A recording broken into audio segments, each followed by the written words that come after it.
Hi everyone, it's Michelle from Scrap Secrets and welcome to a technique video. So today's technique, we're going to use the Concord & Ninth Turnabout stamp set. This is the sprinkles one.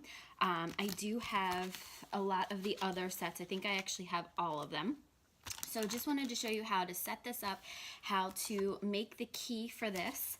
Let me just show you quickly one that I've already done, a card that I've already done using the Hello Turnabout stamp set. So if you notice, this is a monochromatic one, but it fills up the card background very nicely and nothing overlaps. So you don't have to worry about that pattern and not repeating things next to each other. This is, like I said, again, the monochromatic tone. You can do it in any color scheme that you want.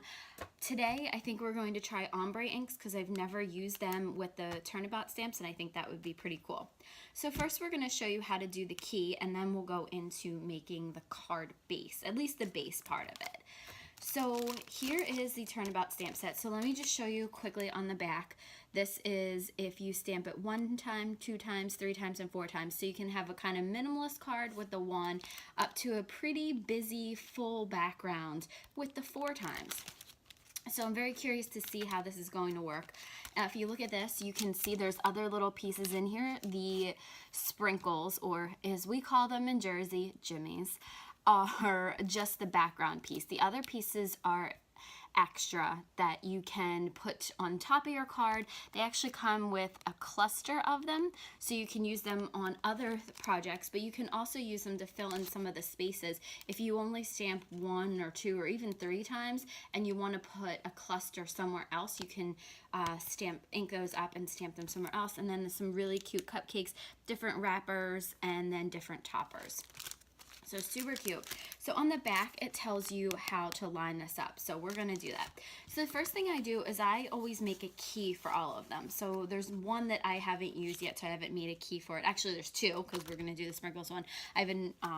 So these are the keys for all the other ones. I just kind of left them like this because that way, I know which one goes to what, and I'm kind of a little obsessive like that, so I like to have each one.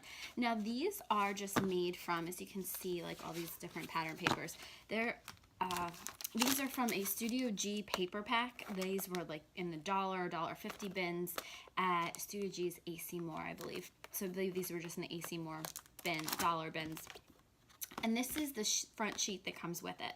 So it's a sturdier material, and since it already comes with the packaging and I don't need it for anything, I thought this would be a great thing to use with the for the background on this, or for the key on this. So the first thing you're going to want to do is, I'm actually going to take my mat because I don't want to write on the on this. Okay. So what we're gonna do is you just make marks from corner to corner. So take your ruler, your straight edge, whatever you have, and go from corner to corner. You're going to make a big X in the middle. So I'm just taking a pen and drawing this big X. Line down the center, and then doing the same thing on the other side. This is going to set you up so that when you put your stamp down, you're going to put it down on the center of the X once you've drawn the X on the back of your stamp. I know you have to draw on your stamps. Don't worry about it. It's not a big deal. It doesn't hurt your stamps at all. So then what I'm going to do is I'm going to put a number 1 to 4 on each corner of this piece. And it doesn't matter what corner you put it in, just make sure when you turn it the same way each time.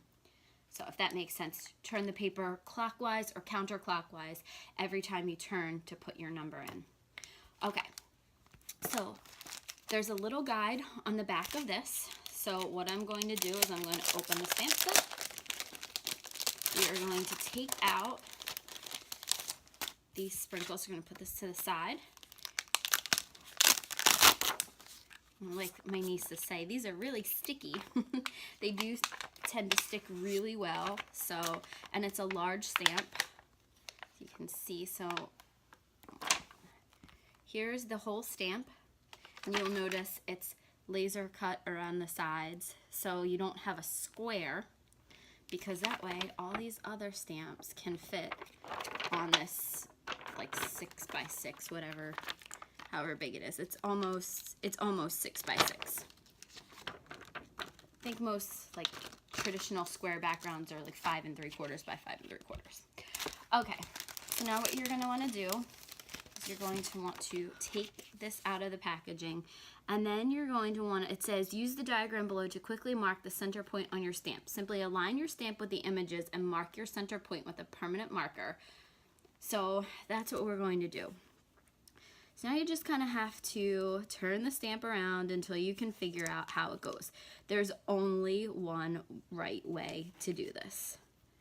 So let's see.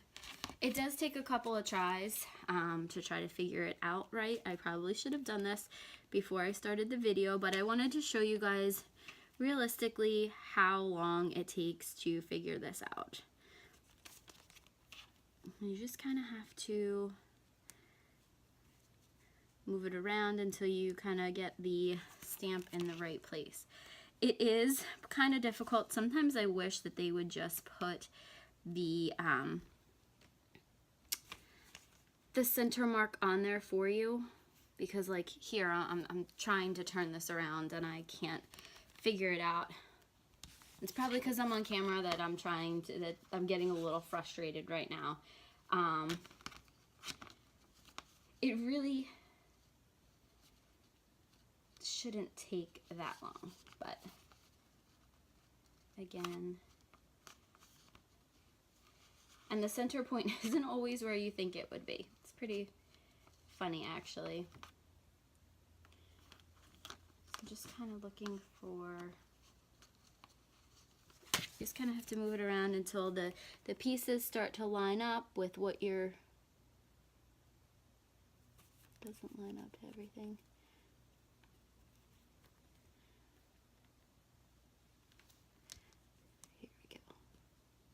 Here we go.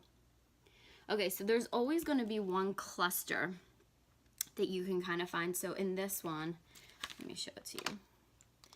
This cluster right here of 3, 1, 2, 3, that's how I found it and lined it up. So kind of just look for something that's very specific. Like if you're trying to look for the ones on the end, which are just random, you're not going to be able to find it.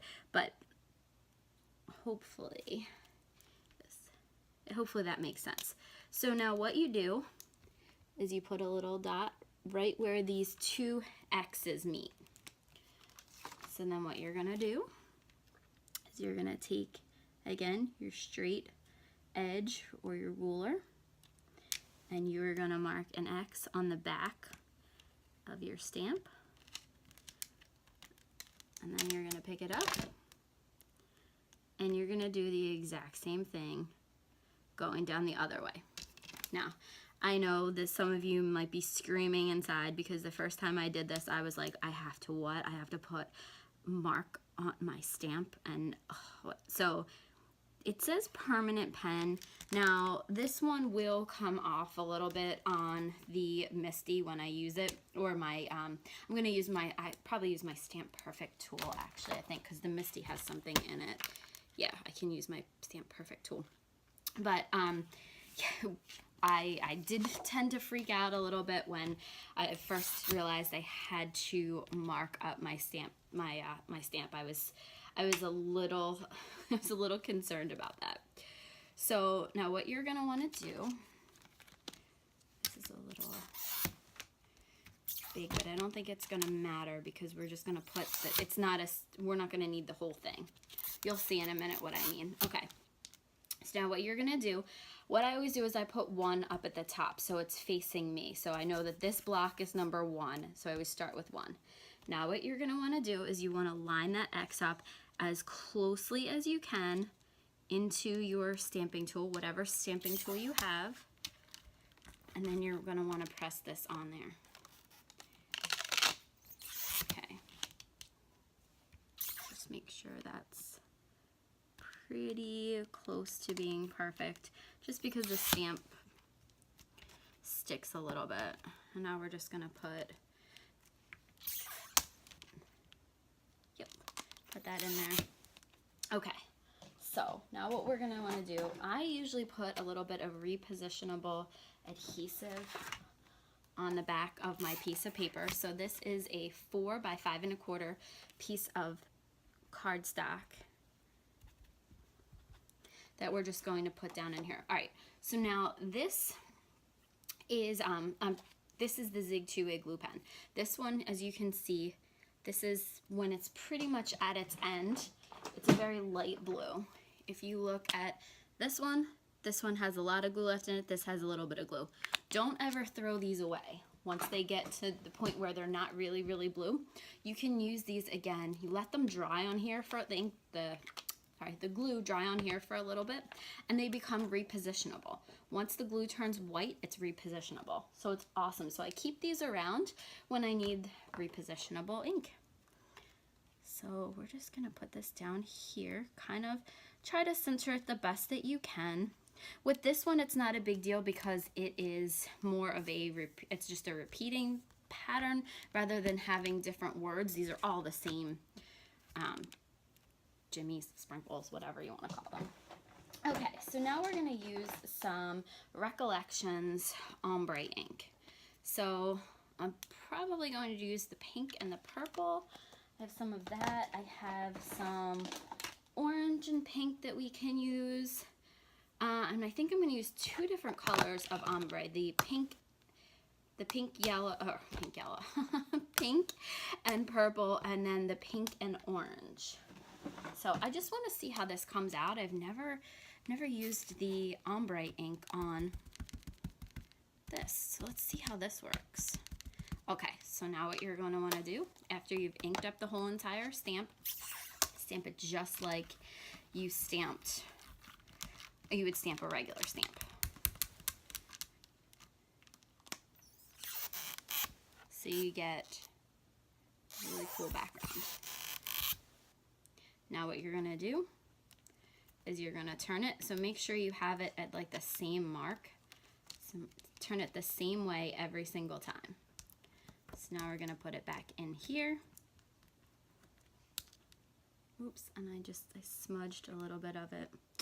This is just a practice one, so I just wanted to see how this would look with the different color inks, like ombre inks, because I've never, like I said, I've never done this before. Oh, and this ink is making a mess. This is one of the Recollections ones, so it's a cheaper one. I just got it from the store the other day, and I didn't realize that they kind of put it out in a new package. It looks very similar to when you open it up, it's very similar to the other ones that I didn't realize that I already had. So because they were in different packaging, let me just show you real quickly as I'm rambling on about things. These are the same if you open them up. Now this is the newer one. It's interesting because it's kind of got ink all over the place, and this is the older one. So, but yeah, they're the exact same. So now I have 2 of the same ink pads. So, and I don't use them all that often, so I may actually donate them. One of our local schools, the kids actually, it's an elementary school, the kids are actually at the high school now because of a mold situation, and they were looking for things for the kids for activities. So I may, I have some extra stamps that I already had from the Crafters for a Cause box, so I may donate that and some of these, some of the inks that I have. I have some cheaper inks that would be great for them, because you know they're not professionals, they're just doing it for something for the kids to do, kind of to help them with the transition. Okay, so now we're going to do the orange and pink.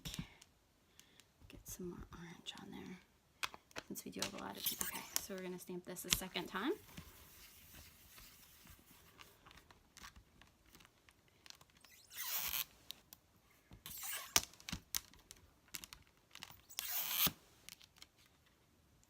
Okay, let's do it a 3rd time. See how this looks. let's do that same ink again, the orange and pink. And then we'll do another pink and orange. So this is how you use it. It's very, very simple to do, especially when you have this tool. This tool is probably the #1 thing for these Turnabout stamps. These are the best. This is the Hampton Arts Stamp Perfect. I also have the, I guess it would be the medium size Misty. I know they came out with that large one for scrapbooking, and then they also have the smaller one for card making. So I believe this is the one I have is like the in-between size. It's good for card making, but you can't really use it for scrapbook pages. All right. And I think because I didn't have it lined up exactly at the 3 when I started, which I didn't pay attention to, I think that's why my stamping is a little bit off. Usually they're pretty perfect and don't overlap each other. Let's see on the background how they would... No, they kind of are supposed to overlap each other. They must, because they're the sprinkles. When you look at the other cards that I made, these don't overlap with each other at all. So that was so awesome. It comes out amazing. I was really, really happy with the way it came out. And with this, the good thing about it is you don't have to be perfect. You don't have to get every single one inked up, because you're never gonna know if a sprinkle or Jimmy is missing. So let's see. So this over here didn't stamp too well. But that's okay. I can always cut that off. And this is, again, part of this is because this is not the best representation. I really should be using the Misty, but the Misty is right now set up for some Christmas cards, and I don't want to mess it up. I have the stamps in perfect positioning. You know, when that happens, that's my absolute favorite thing, is when things line up exactly perfect. And that right now the stamps are in there exactly perfect, exactly how I want them, so I don't really want to move them out. So for this demonstration, this probably wasn't the best, although this will give you a really, really good idea of what it's going to look like when it's done. So here are the sprinkles. Now you, of course, can cut this down, make this a different size paper. You can go back in with the other stamps. Like I said, there's this cluster over here. If some of these white spots bother you, ink it up with some different color inks and go ahead and fill in some of the spaces. You can see here that I pressed a little bit too hard. There's some ink stains. This is clearly done on camera. It's definitely not perfect. It's definitely not a great representation of it, but I think it gives you a good idea of how to use the stamp set. What I really wanted to do was show you guys the way to set up your guide or your key, because that is the #1 thing that will help you with success with this, so that you get the center point of the stamp correct, because from then on you will be able to create really nice patterns. And it's especially important when you have ones like this rather than ones like this. The flowers, I don't think it has a big deal. The circles aren't a big deal. The triangles, huge deal, because these will line up, as you can see, to make boxes. So these are triangles. Let me see if you can see if I do this. These are 2 different color triangles that line up to make boxes. So the more spot on you are, the better you're going to be with this, because this will be really noticeable if you're off. So there you go. That's how you set up the key. That's how the background works. Again, it's not a perfect representation of it, but I think it gives you a great idea of how you can use this. And then you can decorate the back with this. There's also a coordinating die set that will cut out the cupcake. It cuts out a little tag, and then there's a little reinforcer there, and there's little sprinkles so that you can actually, I think what I'm going to do is actually cut these out.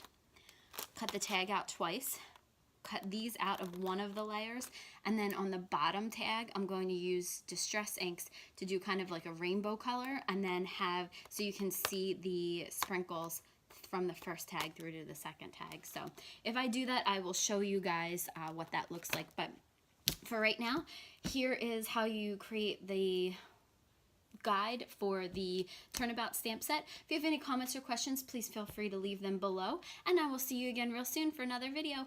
Bye!